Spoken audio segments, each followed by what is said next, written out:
welcome to the Flicks Forum podcast, where each episode we go back and we look at a Netflix original film in the order of release.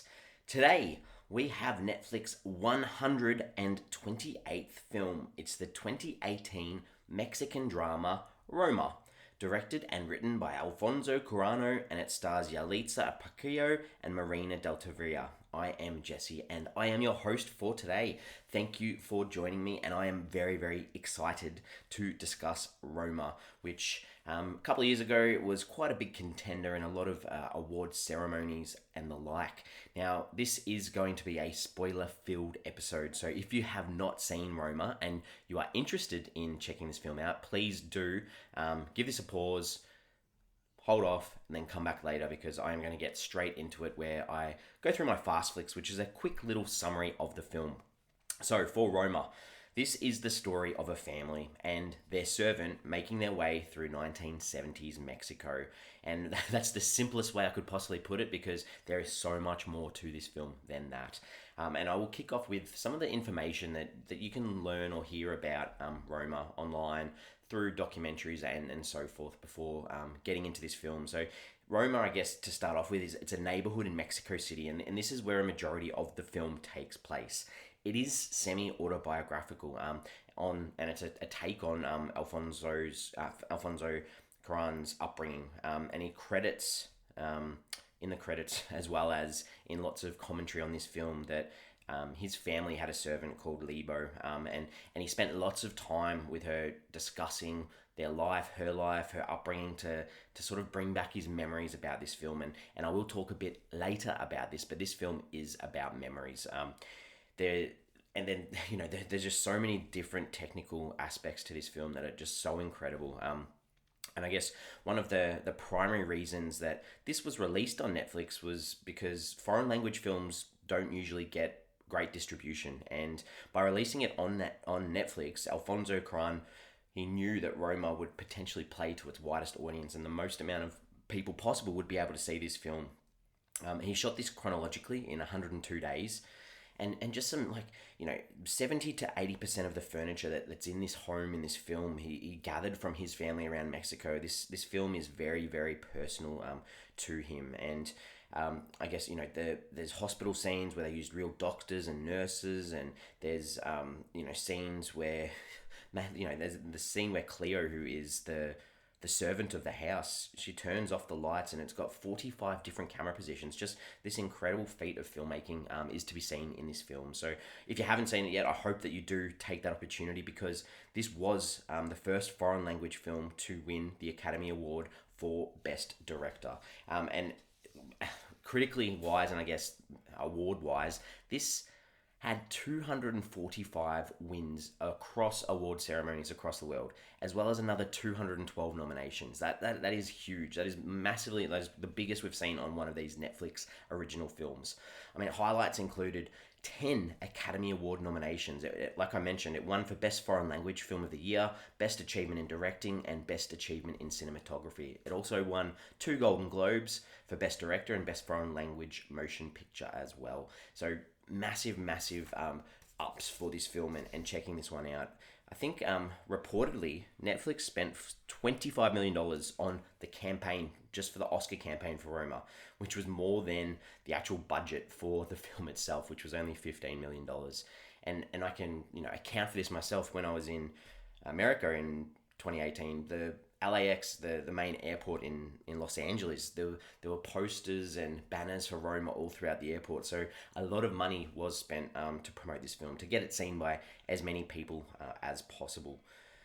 A story about the making of this one: in 2016, when it was being filmed, the crew was the target of a robbery. According to the studio, 2 women were hit, 5 crew members were hospitalized, cell phones, wallets, and jewelry were all stolen during the attack, and the crew reportedly arrived to set up filming for the day when a group of city workers approached the crew and tried to shut down filming.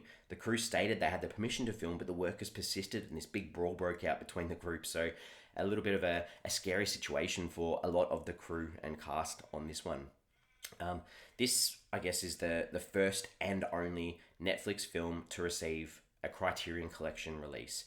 And I do have a copy of this. It's a beautiful little set that comes with a little booklet. It's a 2 disc collection. It includes the Road to Roma doco, which you can also access on Netflix if you scroll through the film and look at the recommendations or the extras. It sits there on Netflix too. So if you don't have the Criterion collection, you can check this one out as well. And I highly recommend purchasing this just to see some of the other things too, because like that booklet I mentioned, it's got other special features. Like there's this snapshots from the set with these images. You've got these 2 little mini docos on the post-production process, and then there's this final one where it's called Roma Brings Us Together, and it's called the theatrical tour, and it talks about getting this into the cinemas across Mexico.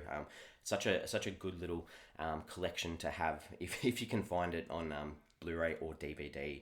And I guess while talking about this doco Road to Roma, it's worth watching as well as this film. It's a very intimate conversation with the director Cuaron.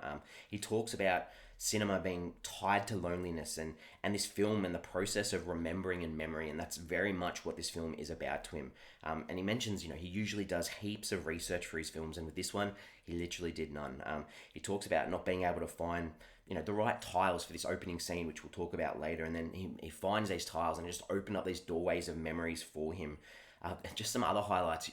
The actors, he didn't give them a script. They didn't know what was happening next, and while they would block these scenes for the camera and do limited rehearsals, so he didn't waste these good moments. No 2 takes were the same, and it did make it a lot harder for the actors or the real actors in this film. And I think that, well, spoiler alert again, but we'll talk about this scene later. There's this scene where Cleo is in the hospital, and to get the emotion and the deal from her, she didn't know that she was going to have a stillborn baby, and just the trauma that could have caused for that actress as well. Absolutely crazy. There's also, he talks about this scene where his father leaves, and he talked about how he was in such a foul mood filming the scene and having a really rough day, and he realized, this is the first time that he judged his father leaving him from the outside in, and just these little magical moments that connect well with this film, and the relationship he had with the kids off screen, the 3 kids that play a part in this film. And they'd pick up on little things about continuity. They'd say, oh, you told us that, Dad's left on Friday, but in this scene we've said something else. And he's like, good pickup, thank you, we'll fix that dialogue later. So just a nice little doco that goes so well with this film if you do enjoy Roma as a film. Critical consensus. This one is very, very, very, very positive, and this has got some of the biggest numbers that we've seen on any of our shows of a film being watched. The Rotten Tomatoes is the one we'll start with, 95%, and this is on 393 reviews. It's certified fresh. That's huge. The audience on Rotten Tomatoes had it a little bit lower on 72%, and that's on over 5,000 reviews.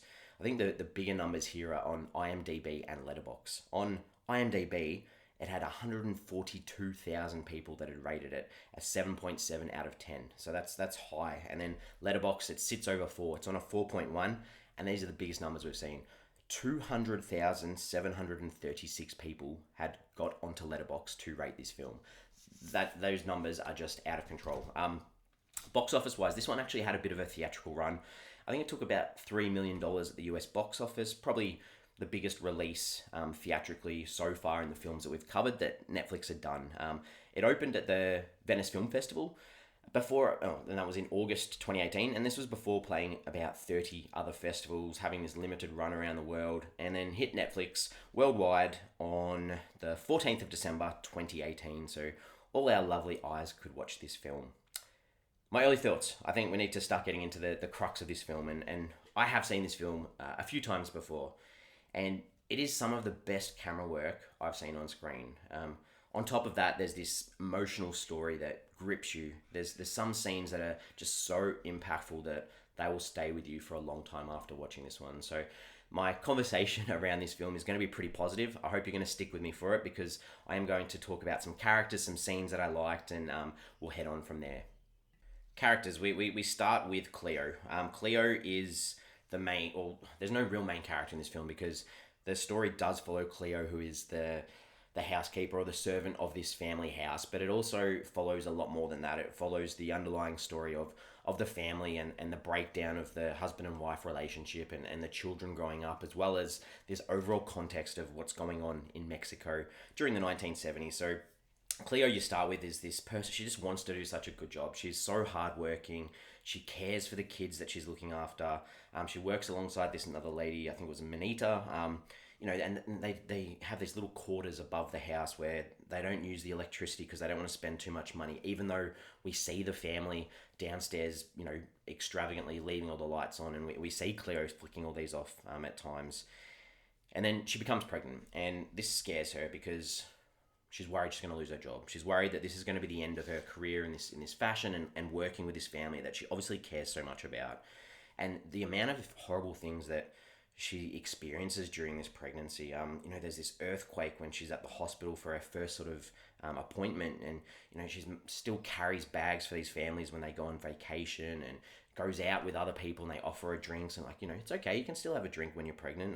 And has a gun held to her head, all in this stage of being pregnant, which are all very, very traumatic things for her to undertake. And I guess that the composite character that we see is Sophia, who is the wife of Antonio, who spends a majority of the time in this house with the kids, and is quite distressed because a majority of this film she's been left, and she's very demanding of Cleo. She wants Cleo to do everything possible to please her husband Antonio. Clean his suits, even though he's never there. He lies to the family that he's on research trips in Canada and he's not paying money to support them, and he doesn't call the kids.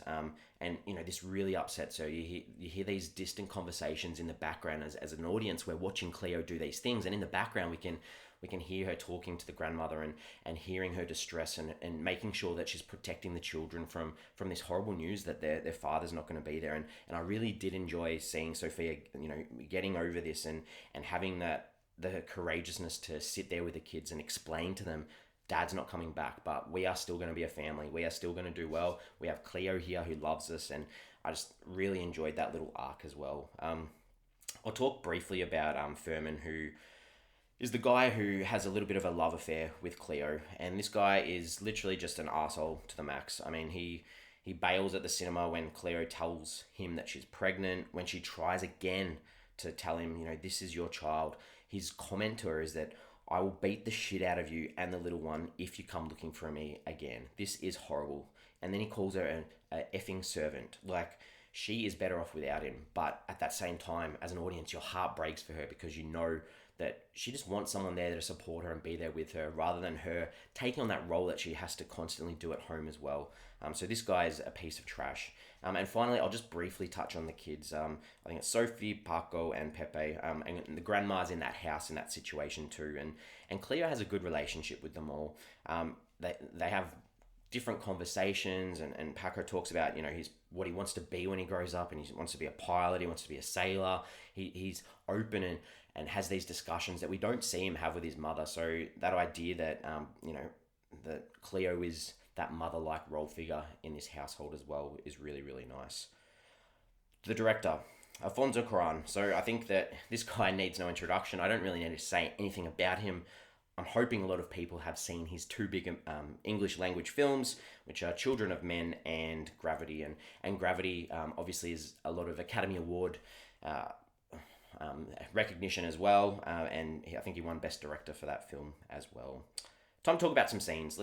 Let's start talking about some things that, and this is really hard for me because we start off with the things that stood out. And to me, this was really hard to break down things because this whole film, I just really, really enjoy the whole thing. I think that the opening scene is something that you just can't not talk about. And it's this scene of the credits rolling and there's these tiles on the floor. And as the credits play, this water runs, there's this scrubbing sound, the water flows across the floor and there's this reflection and the water's there's more and more of it, and the camera tilts and you watch this water go down the drain, and it's just such amazing imagery that we'll talk a little bit about in the themes later, but this idea of the floor and water and the sky, these are all such important images in this film.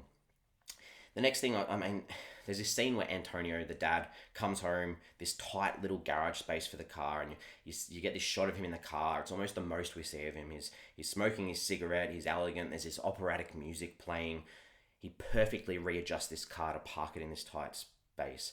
And then later in the film, you get this exact scene again with the mother, Sophia, coming home, unable to park this car, smashing into the sides, hitting walls, really struggling. It just shows this impact of him leaving, that's had on her, and her inability to almost focus without him being around.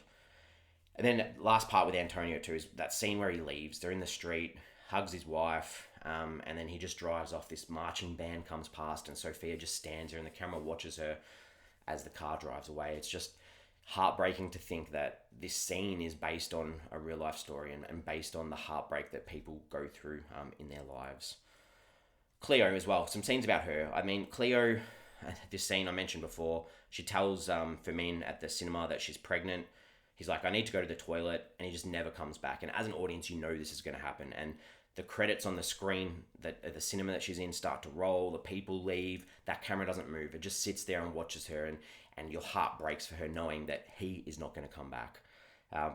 There are a bunch of other shots too where they do this down the main street, and the camera just tracks and follows everything that's going on, including this one with riot police in the streets. It's just so well done. And if you watch one of those behind the scenes docos, that they go into a bit of detail about how they recreated these whole scenes, and you can see the cars doing laps around and around in circles to give this effect that it's on this really nice big long street.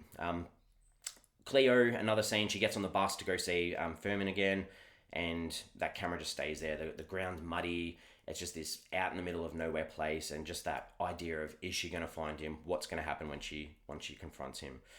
And that leads to this martial arts master, Zovek, I think his name was, where he's trying to get everyone to do these martial arts sorts of things. And you've got this crowd of people watching, as well as this big bunch of people actually doing the martial arts. And, he's talking about, he wants to do this incredible feat, and he's standing there, puts a blindfold on, and stands there on one leg. And everyone's trying it, no one can do it. And just in that crowd, you can just subtly see that Cleo's able to do it. So this it's just a beautiful moment that you see this woman who is able to do things. She's not just an ordinary person. She stands out of that crowd. And then we do see Femin again, where he comes into that baby shot where Cleo's there, and he points a gun at her. And the next 10 minutes from here is heartbreaking. And I'm including the delivery of the baby. I'm not going to go into detail of that scene, but that scene is gut-wrenching, and I well up a little bit thinking about that scene. No matter how many times I see that scene and I know it's coming, it really is quite upsetting. And then as well, you've got this scene where after Sophia's told the kids that Dad's not coming back, but we'll have some ice cream, and they sit outside, have these ice creams in silence, and just in the background there's this wedding behind them. There's music, they're loud, and it's just such this beautiful contrast of them sitting there and eating silently. And I guess the last thing that I'll say is there's a scene at the beach where Cleo saves the kids from drowning, and then she breaks down about not wanting to have her own baby. And the emotion that you feel in this film, this tops it off right towards the end. There's not much that I didn't like about this one. There's just one scene where Cleo has this affair with Femin, and there's just this scene where he's stark naked, and just a little bit too much penis for me. So we'll move on to some themes and some ideas about this one. And there's so much that this talks about. There's this idea of moving through space, just with these unbroken shots. And I mentioned right at the start that the camera work in this is incredible. And these unbroken shots give this idea of people moving through space. And you've got these different groups of people. You've got the women who forged the life of so many people in this film, whether they do that through their maternal instincts, or whether they do that through their ability to be a servant or a maid and build those connections. And then men as well. There's no real positive men in this film. They're all distant. None of them are really good role models. And Sophia even says to Cleo, women are always alone. And it shows the strength of these characters and what they're able to do. The idea too of life. You've got, like I mentioned at the start, you've got this water, and water's seen throughout this film. You've got drains with her cleaning, the washing hanging up. You've got the tiles on the floor that you constantly see every time you have a shot of that garage, and even Cleo stares at the sky before this fire starts when they're on this vacation. And then finally too, you've got the end credits where the final shot is just looking up at the sky as Cleo walks up to her little house. And this is life. It also touched on empathy, feeling as an audience member, you are feeling the empathy of these characters. And in the background too, I'm not a big history buff on Mexican history, but there's these wounds of Mexican society. You've got these middle classes fighting for democracy and marching, and these are constantly in the background of this film as well. I think taking away from this one, I think that it definitely, like, I haven't seen this on the big screen in a cinema, but I think that this would be one that would definitely be worth watching at the cinema. Okay, time to wrap this one up. This is the end of the show where we each usually give the film a rating out of 5. I've been here by myself, but I know that my co-host MJ has seen this one, but I'll give my comments and then we'll give our Flicks from average overall. So this is, I guess, not only one of my favorite Netflix films, but one of those top films of all time, I guess. It's such a beautiful and resonating story. The camera work, it's incredible. The performances are top notch for a cast of almost nobodies, and I dare you to not tear up at some stage in this film. I'm giving this film 5 out of 5. This film is perfect for me. So not very often this happens on a Netflix original film, but this is getting a top rating from me. I know MJ gave this 3.5, so as a show, that'll give us an average of a 4.25, which is sitting very, very high on that scale. We're on social media. We have Twitter, we have Facebook, we have Instagram, and we pop a question up for each episode. This week, I just want to know, where does Cleo, or what does she do with her life after this? Where does she go? What does she do? Hopefully something positive, and if she's there to support those kids more, then that's a fantastic thing as well. But I want to hear your thoughts, so please do subscribe to us, follow us, give us some response. That would be fantastic, and we'll be back again next week for our next episode, and it is another 2018 film. We're getting to the end of the 2018 films, and next week we have the post-apocalyptic horror thriller Bird Box, which is directed by Suzanne Bier. It stars Sandra Bullock, Trevante Rhodes, John Malkovich, Danielle McDonald, and Sarah Paulson. So I'm very excited to watch Bird Box. I've had it sitting there. We had started this show when this film came out, and I go, oh, we'll get to that film eventually. And 2.5 years later, we're almost there. So very, very excited to watch Bird Box as well. I hope you've enjoyed listening along to me rant about Roma a little bit. Please do check the film out if you haven't, and I will see you next week. Thanks for listening.